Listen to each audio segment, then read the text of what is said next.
Should the White Sox make a trade to figure out right field, or do they have enough in-house? Let's talk about it here on the CHGO White Sox podcast.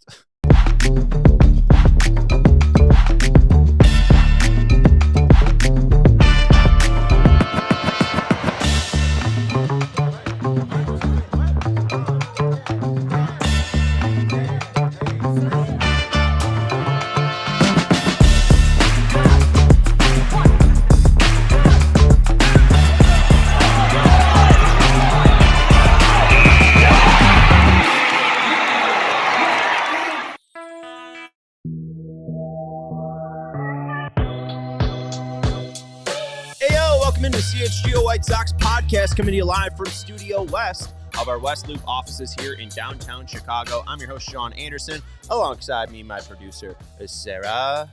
Hi. Are you sick of the Bulls yet? No. Okay. I want more. You want more? Give me Giannis. You want Giannis. All right. I want Giannis. The fair reaction. If you are new to CHGO Sports, welcome in. You picked a great video on watching fake made-up trades about Lars Nootbar. If you are here because you're a White Sox sicko, you probably want to sign up for our Die Hard deal that we do have going on. I think it's it's never been at a better rate. It's somewhere in there. I just downloaded it. We have a great deal right now for our friends over. If you do want to become a Die Hard today, you can sign up 60% off our Die Hard membership. You can head over to allchgo.com/join. You can hit the thumbs up button. If you haven't already, make sure you're subscribed to the CHGO Sports YouTube channel. And we also have a fun trip out to spring training, March 5th to the 8th. We have a trip sponsored by our friends over at Shady Rays. You can get 35% off polarized sunglasses with code CHGO over at shadyrays.com. But on the 5th, we will be going to a Bull-Sun game. On the 6th, there is a golf outing along with a White Sox game. Those two overlap. You can a la carte your options if you do want, and maybe just do the Sox game. There is a Q&A for that trip as well. I know we have one Ben, I believe. Ben is coming down. He lives in Arizona. He's going to make it out to the Q&A. And then there's a couple Cubs games as well. But if you do want to join us out in Arizona, go over to allchgo.com/events. On today's show, we'll be talking about Lars Nootbar. Should the White Sox trade for Lars Nootbar? We'll be talking about the Sox payroll, where it currently stands, and historically what they have done, if we should expect more or less. I have some news and notes. Brian Hudson was DFA'd for Austin Hayes. I guess that is the news and notes there, so we can cross that one off. And then we'll talk about the top jerseys since 2018, because Fanatics is ruining sports merchandise for fans. Let's jump into the comments, though, because they're doing my job for me. Should the White Sox trade for Lars Nootbar is the headline. Jack Wonder 2064 says no. Sean Fralick says no. And Sarah, I guess it's a no. There's no reason to answer the question. There's no reason to. And then we got a heyo. Entertain that. Yeah, right. Well, Goop's loyal. Goop's not. Goop will hear me out, right? But Sean and Jack are just saying no. I guess that's it. Should we just move on from the topic, or no? I mean, the crowd does not want to hear it. Let's not move on. Lars Nootbar is 28 years old. Bats left-handed, throws right-handed. He's 6'1", 205. He has about 4 years of service time, so 2 years left of control. If the White Sox were to trade for him, they'd have him for this year, and then next year he's a free agent in 2028. He does have two options, so that's fun. I don't think they're going to send him down. But looking at his career, around 2,000 plate appearances, 38 shy of 2,000 plate appearances, 530 games, 110 weighted runs created plus hitter in 4 full seasons, played 58 games in 28, but outside of that, 4 full seasons, 8.9 FWAR, 2.6 in 2022, 2023, 3.1, 2024, 1.7, and then last year was fairly bad, 0.8. He did play the most games he ever had in his career last year, also in 135. Has been a player that's been fairly hurt, 108, 117, 109. Those are his games played from 2022 to 2024. But one thing that he has, started to struggle a little bit on is ability to play defense. Right field seems to be his most comfortable position. Doesn't have that great of an arm. The Cardinals did slide him over to left field. He hasn't adjusted well to left field, though. He does seem to be a better right fielder. There wasn't really a reason to move him off right field. He was a positive right fielder. So my thought is, if you are trading for Lars Nootbar, also former teammate of Munetaka Murakami on the 2023 Japanese World Baseball Classic team, Lars does provide left-handed hitting.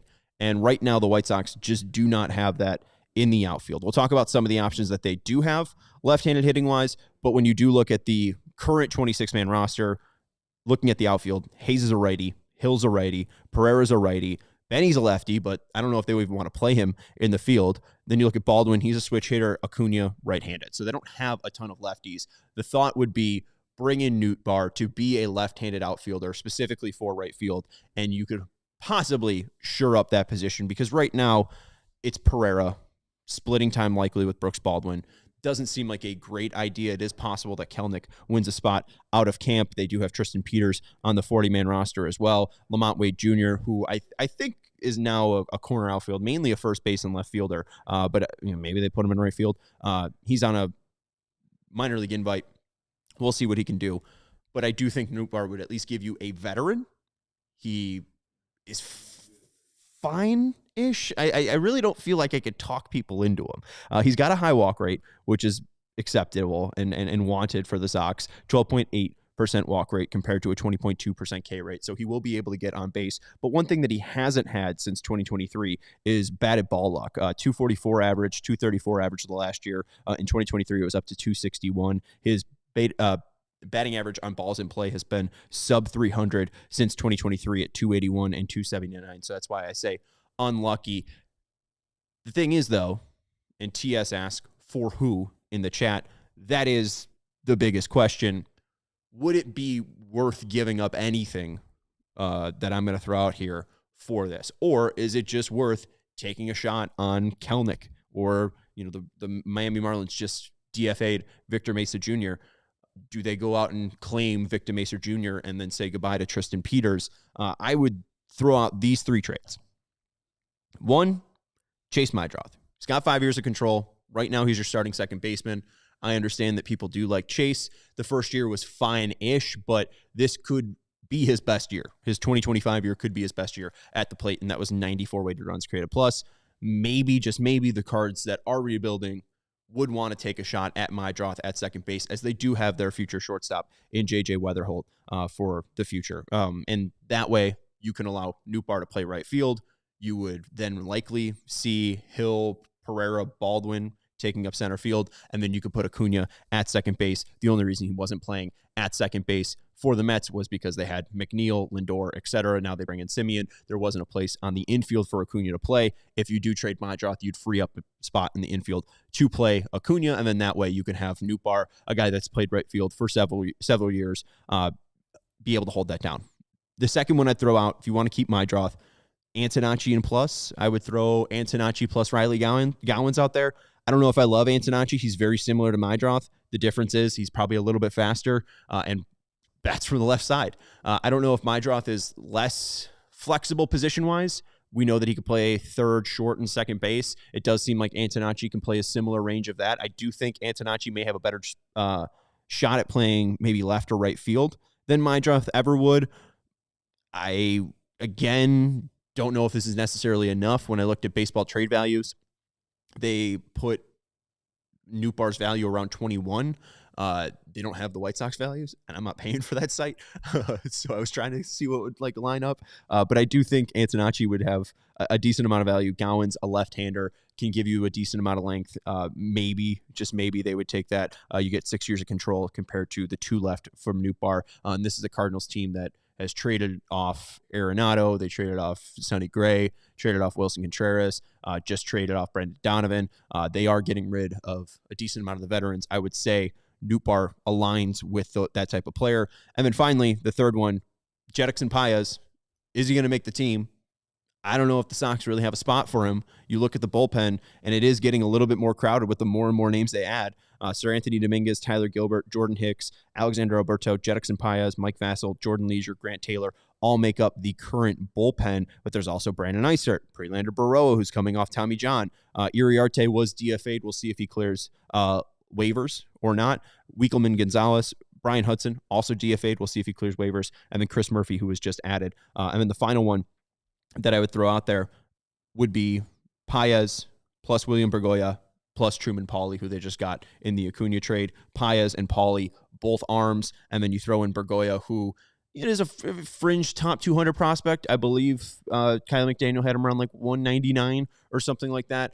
He's a middle infielder, solid glove, solid contact, won't provide much outside of that. But I don't know exactly what Nootbar's value would be. And it's tough, I feel like, to convince Sox fans immediately as they just see the headlines saying no into a guy that has a 96 weighted runs created plus that last year, in playing the most games that he has in his career, only put up 0.8 FWAR. It seems like a player that has been trying to get the most out of their body by going to driveline and becoming a smarter player. But at the end of the day, they haven't really seen that pay off for them on the field. I don't know if it would be worth it. I start looking at trade possibilities, and I just don't think it's worth it for the Sox to give up anyone to try out a player like Nootbar. And you look at the free agents, it doesn't really look like there's a left-handed free agent that would fit the bill for the Sox. We threw out Winker. I begrudgingly threw out Alex Verdugo out there. There is Mike Tauchman, who we know and love. Like, I'd rather see Tauchman than Lars Nootbar after trying to talk myself into 3 of these trade options. I don't think it is worth it because you look at Nootbar as a player, his damage per batted ball event, 77th percentile in Major League Baseball. When you look at Victor Mesa, who was just DFA'd by Miami, 55th damage per batted ball exit velocity, damage per batted ball event, 55th percentile for Mesa, 77th for Nootbar. However, Jared Kelenic, 87th. You look at 90th percentile exit velocity, Kelenic, 67th, Nootbar, 77, Mesa, 61. So, Nootbar edges out Kelenic a little bit, but not too much there. You look at max exit velocity, that is where Nootbar starts to shine. 82nd max exit velocity, so he does have a higher end velocity. I do think Kelenic puts balls in play at a better angle. I think he is at least a more consistent, his batted ball events are more consistent for hits. That's what that damage is that when he gets a good one, he consistently gets good batted ball data, is the best way to put that. Like, if he's hitting the baseball, it should be hard line drives, typically. The issue with Kelenic mainly is his inability to actually hit the ball. You look at his Z contact percentage, a big thing with Munetaka Murakami, hitting pitches that are in the zone. Kelenic 7th percentile in his zone contact, where Nootbar 80th percentile, Mesa Jr. 45th percentile. So he does give you a little bit of consistency. He should be able to hit the balls that he should be able to. I just don't know if you'll be able to get a consistent amount of drive from Nootbar. It doesn't seem like his body is really able to handle 162. And I think there are ways to possibly unlock him as well. With that high max exit velocity, with a pretty decent 90th percentile exit velocity, he doesn't pull his fly balls a ton. So I think that there could be some extra pop in Nootbar's game. He's been around a 14 to 13 to 12 homer player over the past 4 seasons. Could that be 20 homers if he starts pulling his fly balls a little bit? In a way, he seems like Andrew Benintendi before he left the Boston Red Sox. He walks a little bit more. He is a little bit smaller, but he does seem like Benintendi is. So maybe I shouldn't be talking myself into Nootbar. But at the end of the day, I think they have decent options in Kelenic and Mesa or anyone else who might be DFA'd in a roster crunch. I think even Goop Like Soup brings up, I'd rather see Tauchman. Why give up Maedroth and Antonacci when one might hit and the other one might? You're really just kind of gambling on picking the right one in a trade when you could just bring in Tauchman to kind of tread water. And if he, could be a minor league signing, he doesn't have to necessarily kick somebody off the 40-man roster. So if you want to get a look at Peters and Tauchman, that could be possible. We are getting close to a break here on the CHGO White Sox podcast. If you have any thoughts, let us know in the chat. And hey, we have about 40 people watching, only 6 likes. So hit that thumbs up button. Make sure you're hitting that thumbs up button. Make sure you're subscribed to the CHGO Sports YouTube channel. If you have any thoughts, let us know. We'll get back to some payroll stuff, and we'll get back to yelling at Fanatics because I want to buy a jersey. We'll be back here on the CHGO White Sox podcast.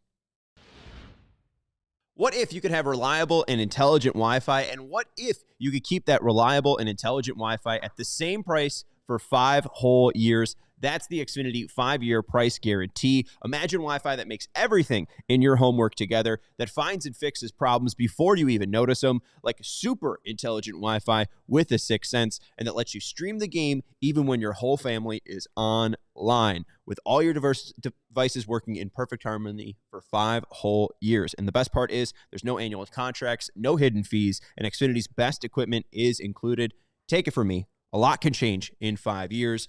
Rebuilds start, rebuilds end, new rebuilds begin. But your Wi-Fi, it should stay reliable, and the price should stay put. So lock in your price and unlock possibilities with Xfinity.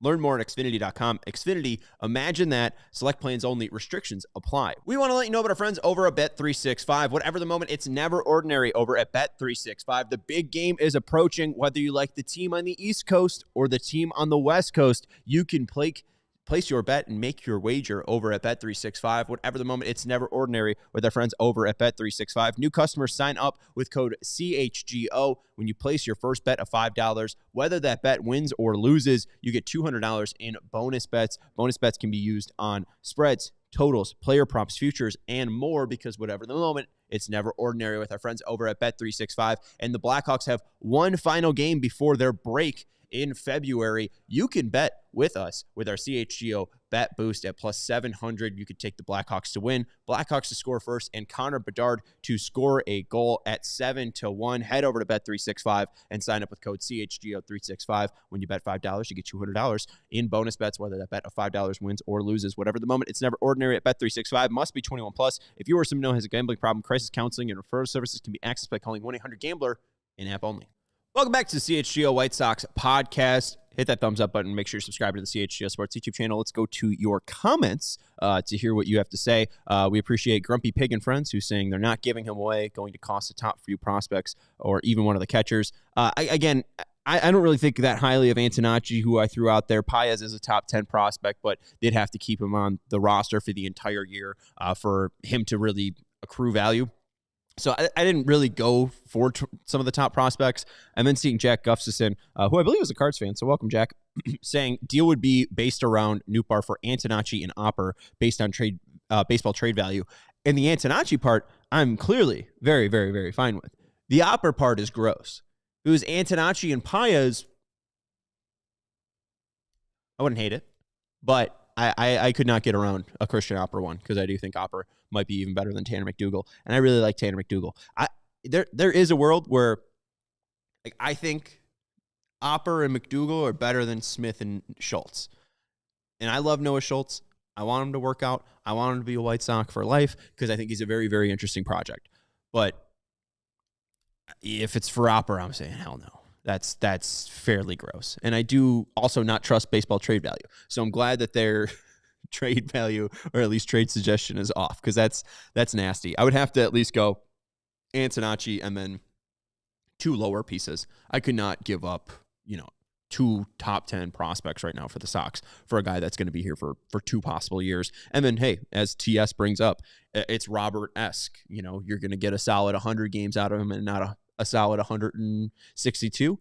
And even then, his top season is not even like a 5-WAR season. It's around 3.4. So, I think the more we did this segment, I think you guys were right to say no right away. This before we even started the show. Reyes Pro 2007 also in the chat saying, do they have much to lose, to be honest, or does it affect what's been happening in the trade aspect? The Cardinals don't have much to lose, but the Sox, I think, really it is, what will you gain from Nootbar? It's 2 years, and what will those 2 years be? This year likely isn't a winning season for the White Sox. Maybe in 2027 he can contribute to a contending, I'll put that in quotes, like an AL Central contending team. But I don't think that the White Sox would gain much from Nootbar, especially just on a 2-year deal. Maybe it would allow him to, schmooze him into a deal post-2028. But again, I'm not even sure if this is a player that deserves a long-term contract with their prior health issues. So I was just more interested because I know the Cardinals are selling. I know the Cardinals are moving away from pieces. And I do think that a left-handed outfielder would solve some of the White Sox issues. But I do think that some of that might be relieved with Jarred Kelenic. If we do trust Ryan Fuller, we think he's worth his weight. I think that the White Sox should be able to fine-tune Kelenic to unlocking the athleticism that he does have. Kelnic's not athletic. He just hasn't been able to be a proper athlete at the plate. If they are able to find consistency with Jarred Kelenic, that could be a fantastic find. He hasn't made it, not for lack of opportunity, but just for lack of consistency. I think you're seeing why Kelenic gets a ton of shots, and somebody one day may unlock him, and maybe Kelenic could be a Carlos Quentin-esque player for the Sox. maybe he could just be what Jared Kelenic has always been, but I think it's likely not worth it, and I think it's more likely to try out Kelenic, who might just overall be better than him. If Kelenic is able to find consistency, I see a world where Kelenic might just be able to hit like 30 homers, where in a world I don't really see Nootbar being able to do that. And maybe I'm off base with my Kelenic thoughts as well, but you could really talk yourself when hope springs eternal, right? You could really start talking yourself into some of these minor league signings. I mean, Brandon Drury, I thought, was going to be a legendary White Sox after his spring training with the White Sox last year, and then we never saw him play for the team. Yay, how fun. And looking to, real quickly, on that damage per batted ball exit, or damage per batted ball event stat, Kelenic has just done very, very well for himself in that stat. His 2025 87th percentile in baseball, in 2023 86th percentile. Nootbar 2025 77th percentile, 2024 74th percentile. Kelenic in 24 68th percentile.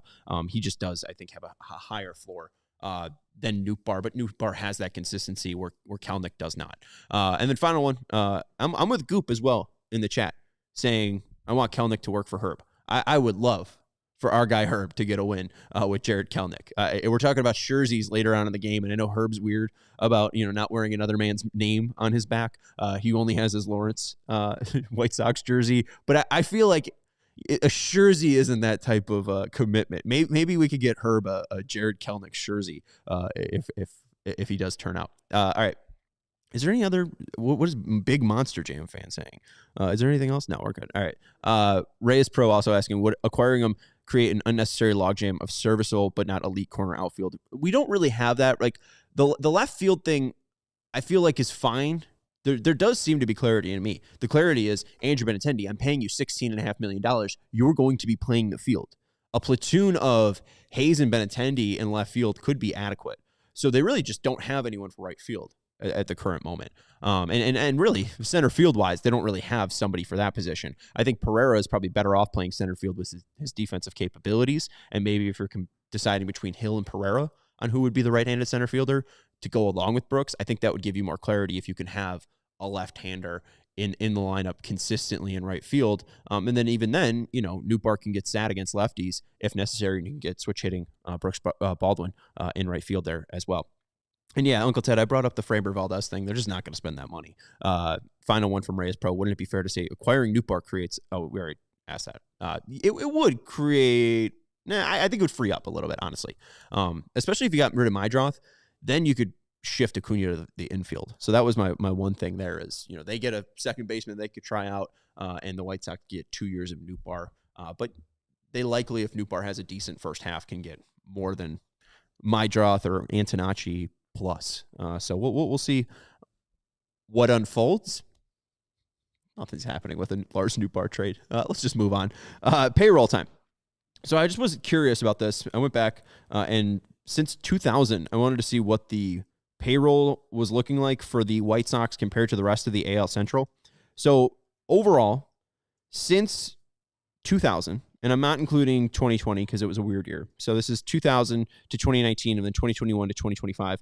The grand total of money spent by the White Sox on baseball players from 2000 to 2025, $2.5 billion. The Cleveland Guardians, $2.04 billion. The Detroit Tigers, $2.9 billion. The Kansas City Royals, $2 billion. And the Minnesota Twins, $2.3 billion. For curiosity's sake, the Cubs have spent $3.4 billion on players since 2000. And then you break that down per year. The team that is most embarrassing and should be yelled at by their fandom is the Cleveland Guardians. It's $78.69 million per year. You look at the Kansas City Royals, $80 million per year since 2020. You look at the Minnesota Twins, they come in at third, $88.9 million. We'll call it $89 million to be nice to Minnesota per year. The White Sox come in at second, $99 million per year. And then Detroit is the leader by far, $113 million per year spent on their baseball team. The Cubs, $130.8 million per year. And really, all that I'm trying to show out with this is the sub 100 million seasons for the White Sox. And I know it's been very difficult to stomach for the White Sox and White Sox fans, but you look since 2000, they have 2006. So post World Series, they have had sub $100 million payrolls in 2006, 2014, 2017, 2018, 2019, and then 2025. Other than that, they've been over 100 million. And this is not to say, oh, look, Jerry Reinsdorf spent the money. They have not spent enough money with the way that they were attacking Major League Baseball. They were inadequately burning money alive with the Grandal signing, the Keuchel signing, the Kelly signing, the Graveman signing, yada, yada, yada. The rebuild was a mess. However, you even look at that 2019 year, and yes, right now they currently do have their own TV product that they're putting out. So this isn't under NBC Chicago's umbrella, and they're not running their TV through NBC Sports Chicago. They're doing it in-house, so I know that does affect salary numbers. But still, when you look at the last rebuild, 2026, it went from 124 to 87, then from 87 to 71, and then it bounced up to 97. So if we are skipping 2017 entirely, which I think that they are, if Chris Getz is saying that they're building, then they should be skipping 2017 entirely. This should be their 2018 year, and I've been saying that this compares more to the 2019 season than it does any other year in past White Sox rebuilds. This team should be close to $97 million. And we talked about this in the past. They're around 82.4. So realistically, they should be able to spend, whether it is on a left-hander right fielder or whether it is on another starter, a la Chris Paddock, Chris Bassett. They should be able to spend more money. Their average on year is $99 million. Part of that was pre-World Series win, but consistently from 2007 to 2016, outside of that 2014 year, they were over $100 million. And even in that 2014 year, they were at 92. So they should at least be over the 92 million. And right now, again, with my projection, and it's not including signing bonuses, I don't know exactly what their books say their year total is, but this team should be able to go out and spend a little bit more. Jeremy in the chat saying, spent $25 million on Moncada, spend $30 on a stud. Oh, okay. I thought you were saying and advocating for a Yohan Moncada signing for $25 million. He did sign with the Angels, so there is no Yohan Moncada. Yohan Moncada reunion coming up. But yeah, it is fairly egregious, the current spot that this payroll does sit at. And I'm not sure if it is lockout related. You haven't seen a ton of long-term deals, and even the long-term deal like Kyle Tucker for 6 years, it's basically a 1-year, $65 million signing. So maybe it is lockout related, but 2027, if this team isn't spending even around $120 million, they are doing it wrong. If they are not trying to compete with a building team at a sub $105 million payroll, it will be absolutely nasty, and they won't get to where they want to. You need talent.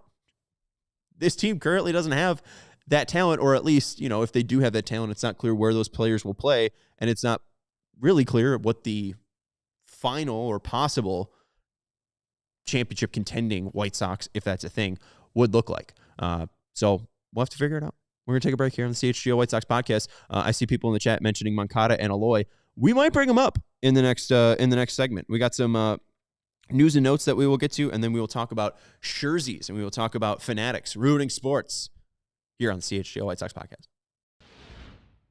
We want to let you know about our friends over at Ray CDJR. New vehicles are in store at Ray, Chrysler, Dodge, Jeep, and Ram. And this is your chance to score a great deal at the Auto Show sales event. Head into Ray CDJR on Route 12 to choose from their huge inventory of new Chrysler, Dodge, Jeep, and Ram vehicles. And right now, get 0% financing for 72 months on new Chrysler, Dodge, Jeep, and Ram vehicles. Plus, shop over 125 vehicles priced under $20,000. With a friendly team of brand experts, the team at Ray CDJR is here to help you during each step of your car shopping journey. They prioritize affordabilities, and you won't overpay for the vehicle that you need with Ray's Price Promise. The price you see is the price you get. The price you see online is the price you pay. The price you see in the lot is the price you pay. They've made car buying simple. Go check out our partner today to shop one of Chicago area's largest inventory and find the right vehicle for you. The team at Ray CDJR is the one we recommend. For more information, visit raycdjr.com.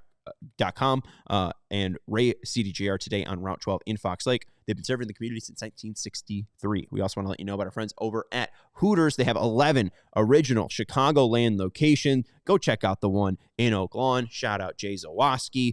Hooters is the place to check out the big game. It's the biggest game of the year, so don't miss out and head over to Hooters. Why head over to a friend's cramped apartment when you could have hot wings delivered right to a table with fresh cold beer? They don't have a tap at your friend's apartment, but they do at a Hooters. Hooters is your football headquarters. Catch all the action at one of our 11 Chicagoland locations. And if you are watching at home, you do make that brave decision. You can order online and be the MVP of your watch party with those classic wings delivered right to your door. You can pre-order your wings for the big game today at orderhooters.com. Order.hooters.com, and you can pick up your order before 3 p.m. on game day, Sunday, February the 8th, and you'll get a coupon for 20% off your next visit. So head over to Hooters.com or check out their 11 Chicagoland locations. Check them out at originalhooters.com. Welcome back to the CHGO White Sox podcast. I'm your host, Sean Anderson, being produced today by Sarah. Hi. Hello again. If you haven't hit that thumbs up button, make sure you're subscribing to the CHGO Sports YouTube channel and giving the video a like. And yes, Jeremy, my bad. They did give Yohan Moncada $25 million in his last season with the White Sox, which is funny to me. The fact that he gets $25 million at the peak when Robert, even this year, is only getting $20 million. That Robert contract was really good. I mean, still, he didn't live up to any expectations, yet he was always, he still provided some value. Like, I mean, he could have been as bad as he was, and they weren't able to trade him at all for anything, and the Mets are able to take on his $20 million, and we get Luis Angel Acuna. So we'll see how that goes. We have to do the Xfinity Big Takeaway. Thank you to our friends over at Xfinity. This is the Big Takeaway presented by Xfinity. Imagine that. The big takeaway is that the White Sox have signed Austin Hayes to a 1-year, $6 million deal with a $1 million signing bonus and a $5 million salary for 2026. And the corresponding move for the 40-man roster was DFAing Brian Hudson. You may be saying, who? Brian Hudson pitched very, very briefly for the White Sox in 2025 after they picked him up from Milwaukee on waivers. And the big takeaway is that the White Sox highest rated player on MLB The Show is gone. It used to be Penn Murphy. On opening day 2025, the White Sox highest rated player was Penn Murphy. And now, after trading Luis Robert Jr. and trading away, or at least DFAing Brian Hudson, the White Sox apparently have nobody worth value. The White Sox have nobody above an 80 overall. Maybe that will change with Munetaka Murakami. We don't know what Murakami's overall is going to look like. But man, really sums up 324 losses in the past 3 years when you can look at your top players being loaded into a game as Penn Murphy and Brian Hudson. Woohoo. This was your big takeaway presented by Xfinity. Imagine that. Thank you to our friends over at Xfinity. All right. Another thing, too, kind of waving or wiping some sweat from your furrowed brow, Chris Cotillo, I don't think he's Hispanic, Chris Cotillo of MassLive.com said Boston was almost ready to trade for Jordan Leisure, so that Gage Zeal trade for David Sandlin, Jordan Hicks, plus money, and then some players to be named swapped around. It was almost Leisure for Hicks and Sandlin, and I think this is a fantastic deal for the Sox. Again, Zeal wasn't that big of a name. When you look at the Fangraphs top 38 prospects, he's sub 30. And now you trade a sub 30 prospect to get a guy that's around, 9 to 12 in your farm system. You get Hicks, who at least will be able to throw 60 innings for you this year. You have Boston eating some of his money, and you get rid of a guy in Zeal who has an interesting arm angle, but at the end of the day was traded for Austin Slater. So Austin Slater for a Jordan Hicks tryout, and then Sandlin, who could possibly be a starter for 6 years. You didn't give up anything in Zeal. You'd be giving up something if you got rid of Jordan Leisure, but Zeal is really a nothing prospect. If you're comparing prospects, I'd rather take the one that's further along and the one that has the possibility to start. I think Zeal is mostly going to be a reliever when he hits Major League Baseball, and maybe that's the case with Sandlin as well, but White Sox are going to try out Sandlin as a starter this year.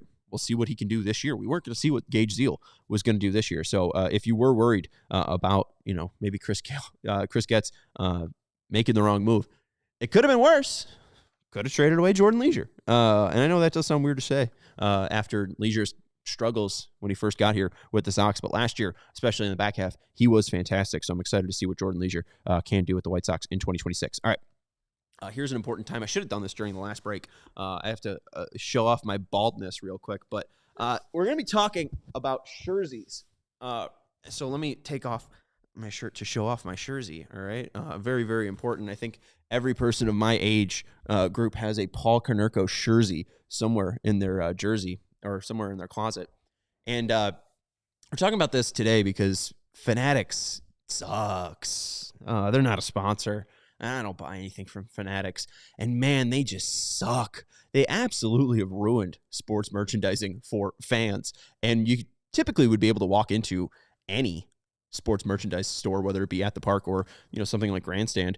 This is a picture from Twitter of a Boston merch. I couldn't find one with White Sox ones, but remember just walking in and you'd be able to get a jersey of any player. You could look at that screen right there and you see, John Lester. I think that's a Carlos Nava jersey.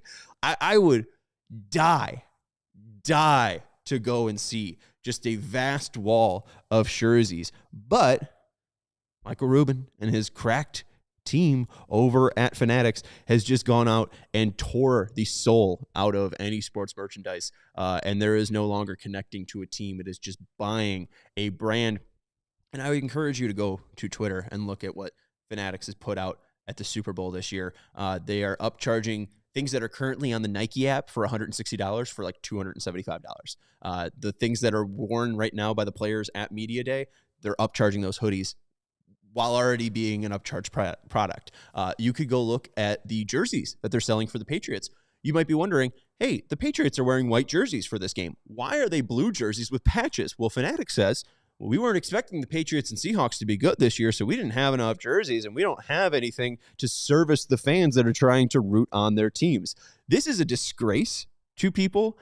Even walk into a store like Grandstand, there's nothing that they could do. They're just working with Major League Baseball, who provides the merch, and the merch that's being provided is absolutely disgusting.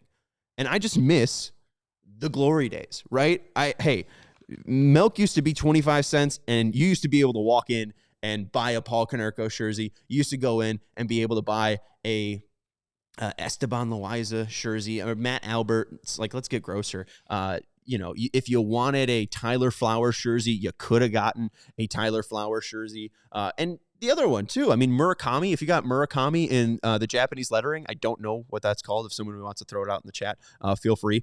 But, like, if you had the Murakami spelled in Japanese writing on the back with number 5, nasty. I think about my Nick Swisher 1983 jersey all the time. If I still can find that, it might be in one of the drawers at my mom's house. I'll wear it on the show. And Goop says, Fanatics is soulless, like most companies now. Loud and clear. It's really nasty to see. And that's the state of the country, whatever. But even then, hey, if you're an Australian fan, maybe you could get a Curtis Mead jersey. And White Sox Pope asking, is Curtis Mead going to rot on the bench or can we get him in? He's likely going to rot on the bench. I wouldn't be surprised if they sign another one if Mead's the next DFA. But anyways, here are the top 10 jerseys that we've been missing since 2018. Fanatics took over Major League Baseball merch in April 2017, so we'll call it 2018 to present. And right now, too, it's fairly low over on eBay. You look up jersey on eBay, White Sox jersey. I found a Tommy Black one, XL for $28. Frank Thomas one with a Chicago script rather than the Sox logo here. XL, $20. And then there's 2 Chris Sale ones, one with this logo right here, classic black one, medium, $10. And then the 2015 Cincinnati All-Star Game jersey for $13. So here are the top 10 jerseys that we've missed out on since 2018. I'm not including Teal or Colson because I think both of them are possible jersey players that you wouldn't want to get the jersey for. You got to get the jersey for. And Konerko, I understand that he could be a guy that you have the jersey for, but I think that this was one of the last jerseys I bought. This was a real clean one. I think I bought this when Paulie was going out, and it was like, oh, I don't have a Konerko jersey. Well, you get the jersey then, right? Jay Corona saying, I want a custom Larry Horse jersey. R.I.P. Terry Boers. By Cracky. Let's get into the top 10 jerseys since 2018. Number 10, he's a legend. I know people want to hem and haw about how much he was played in 2021, if he was deserving of that contract or not. But in 2021, playoff game, the White Sox won. Leury Garcia hit the go-ahead home run. And Leury legend, absolutely. I understand it's controversial, but I'm putting him in at 10. He is the guy that practically started this debate. And then someone was like, well, he's just Willie Harris. And it's like, well, I would buy a Willie Harris jersey. Willie Harris is a perfect jersey guy. Leury Garcia is 10. Number 9, because he did this in this jersey, the walk-off homer that I think we all remember in 2021, Brian Goodwin, 1983 throwback jersey. The winning ugly jersey. Goodwin hits that walk-off homer. Massive bat flip. There's no way you're walking out and not going to the Sox team store and buying a Brian Goodwin jersey and selling him out that day. At 8, I put a Liam Hendriks one. I think especially when he comes back post-cancer, that place would have been filled. 40,000 people with a black Liam Hendriks jersey. And he's just cool. Who doesn't love a closer, right? I understand that Liam gave up some frustrating homers, and there were plenty of post-game shows where we were talking about, hey, that's kind of Liam. He's going to strike out a ton. He's going to give up some decent hard contact because he throws so hard. But Hendriks, very solid dude, very solid pitcher. I miss having a closer of that ilk, so we're going to go Liam Hendriks at 8. 7, especially in his rookie year, or even post Patrick Corbin moonshot to center field, Eloy Jimenez 1983 jersey. Maybe you don't want to buy the 83 jersey specifically for Jimenez, but especially Eloy in that first season, the weird number in 74, the thanks Cubs remark by Jason Benetti. I feel like at some point you would probably see 100 to 200 Eloy Jimenez winning ugly jerseys. 6 is where we get gross. Sebi Zavala, and not just a black one. I'm going Field of Dreams. I think Abreu hit a homer. Anderson hit a homer. Forget the other one hit a homer. But Sebi Zavala did hit a homer for the White Sox in the Field of Dreams game. And if I saw a Zavala Field of Dreams game at the park, I am tackling that person with absolute glee and joy. At 5, I feel like this is more of a jersey guy, but it's sort of the Konerko thing. It's the Konerko area where even in like 2020, if you hadn't been watching the Sox, but you knew of this player, and then he goes on this run and wins an MVP, I feel like you're seeing a decent amount of Jose Abreu black jerseys. Just a classic, can't go wrong with the player, legend of the franchise, still currently playing.